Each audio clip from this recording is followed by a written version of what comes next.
Welcome back to 4546B. This is Mr. J with an update.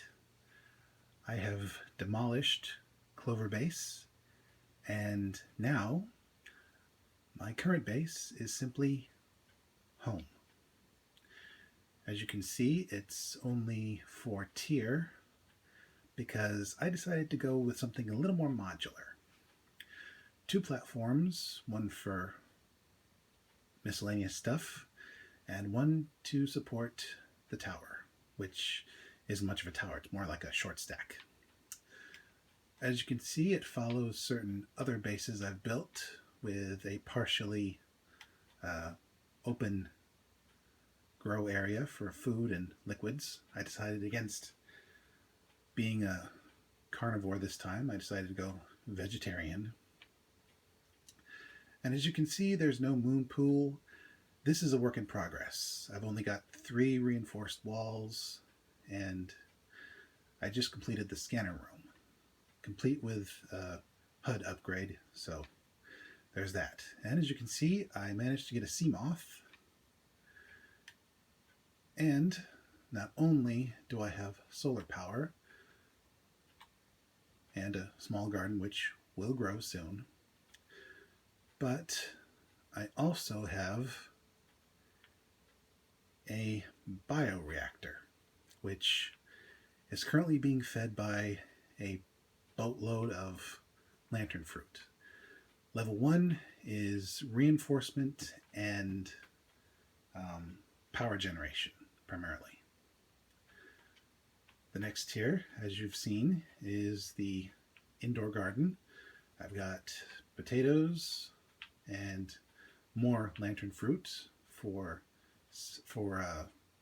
solids, and marble melons and a bulbo tree for liquids.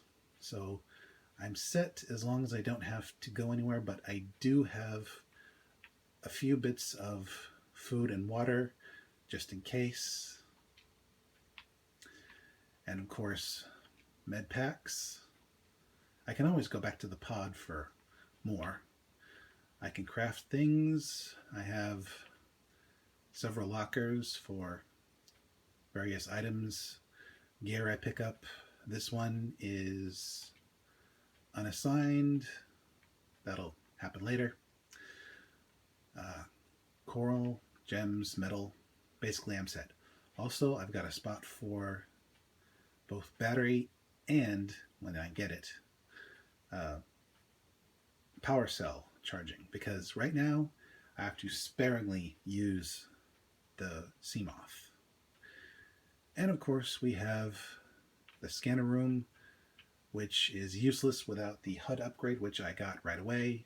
I can get the range upgrades later, and I can get everything I need.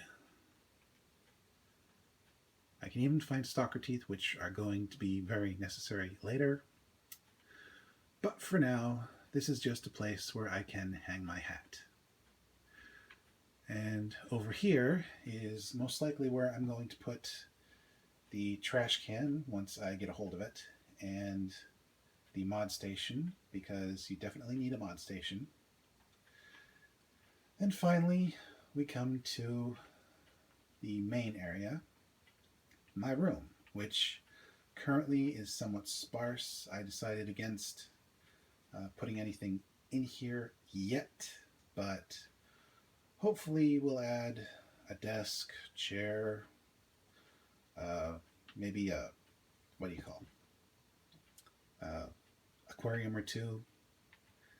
And as you can see,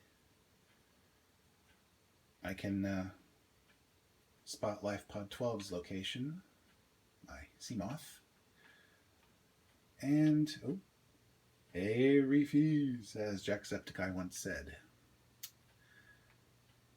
And I can see my garden from here, the outdoor one that is.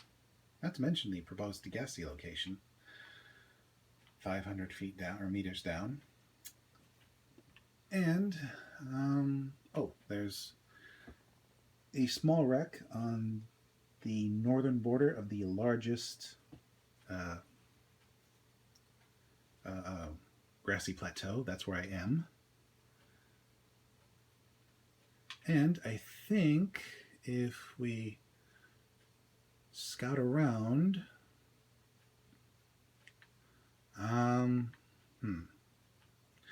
I don't think we can quite make out pod number 17 from here, but it's out there. Oh wait, that might be it in the distance. I'm not entirely sure. Hey, Reefy. But anyway, this is my base in its current state. It's still a work in progress. This is where my tongue stops working. It's still a work in progress, but yeah, I thought I'd give an update. And yes, I finally got Subnautica Below Zer0, but I'd like to finish this final playthrough before I start that. And until then, this is Mr. J signing out and reminding you, the reef backs might be loud, but they are your friends.